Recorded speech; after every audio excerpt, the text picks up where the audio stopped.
अध्यक्ष महोदय, बहुत है।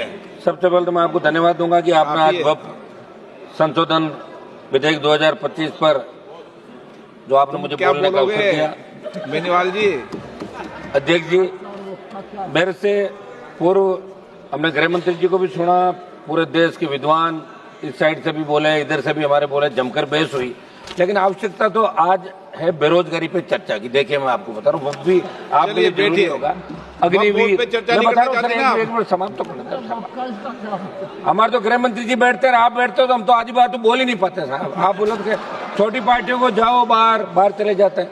कम से कम 5 मिनट आज समय दे, सुबह से बैठे, कोरम हम ही पूरा करते हैं। ये सारे सिंगल पार्टी के लोग। अध्यक्ष जी, मेरा निवेदन था कि सारी चर्चा हुई और निश्चित रूप से मुसलमानों के अंदर एक मैसेज है देश के अंदर कि वक्फ का जो बिल आ रहा है वो मुसलमानों के खिलाफ है। मैं आपको याद दिलाऊं अध्यक्ष महोदय कि मुस्लिम क्रांतिकारियों ने भी आजादी के आंदोलन का अपना योगदान दिया, जिसमें मौलाना अब्दुल कलाम आजाद, अशफाक उल्लाह खान, मौलाना मोहम्मद अली जोर और मौलाना हसरत मोहनी जैसे नाम शामिल है। ये सरकार जब इस प्रकार के विधेयक लेकर आए तो उनका योगदान नहीं भुलाए और ऐसा मैसेज देश के अंदर नहीं जाए, ये मेरी मांग है।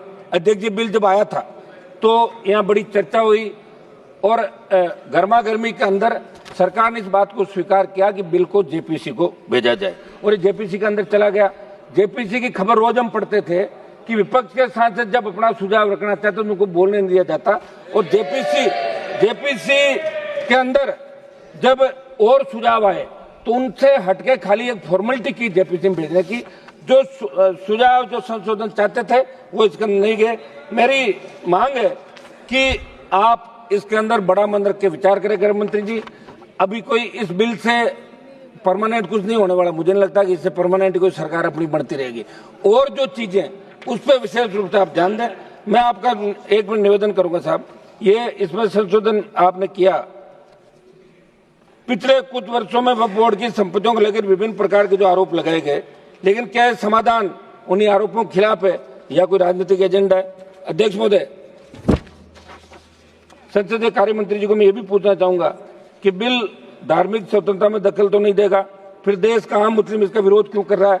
ये आम जो विरोध कर रहा है, मेरे इलाके से मैं बता दूं आपको, जिस संसदीय क्षेत्र से मैं आता हूं, मकराना, लाडनू, नागौर, डीडवाना, वहां के लोग कह रहे हैं कि साहब इतना बड़ा हल्ला हो रहा है, आप वहां क्या करें पार्लियामेंट के अंदर? ये तो अच्छा हुआ आज आपने हमें बुलवा दिया, अगर नहीं बोलते तो बाहर जाके ये कहना पड़ता कि आप अंदर क्या सो रहे थे, क्या कर रहे थे, बोले तो नहीं। और हम हमारी बात आप तक ही रख सकते हैं और छोटी पार्टियों को आप संरक्षण देते हैं। इसलिए आज आपको बहुत बहुत धन्यवाद अध्यक्ष जी कि आज आपने हमें बोलने का अवसर दिया।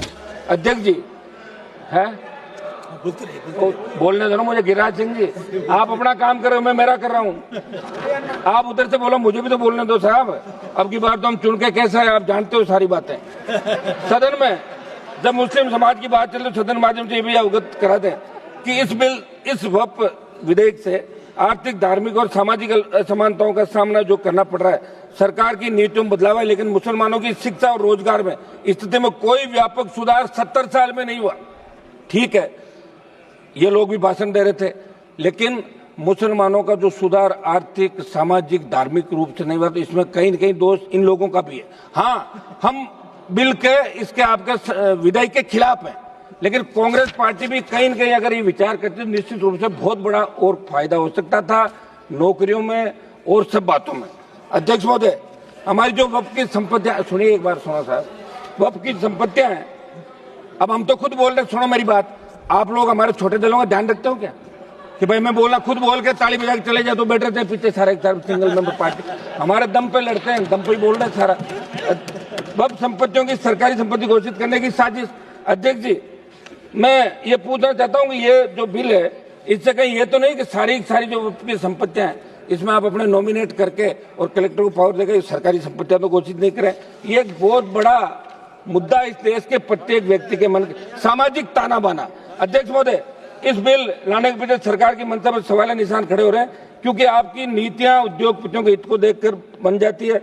जैसे जमीन को धार्मिक और सामाजिक कल्याण के लिए संरक्षित किया गया था, उसे हड़पकर बड़े उद्योगपतियों को बांटना, मुस्लिम समुदाय के अधिकारों को एक मिनट समाप्त करो। इसलिए ये कैसे सुनिश्चित होगा कि मुस्लिम समुदाय के अधिकार का नहीं होगा? ये सरकार के जिसमें अल्पसंख्यकों के हितों को नजरअंदाज कर पूंजीपतियों को फायदा पहुंचाया जा रहा है।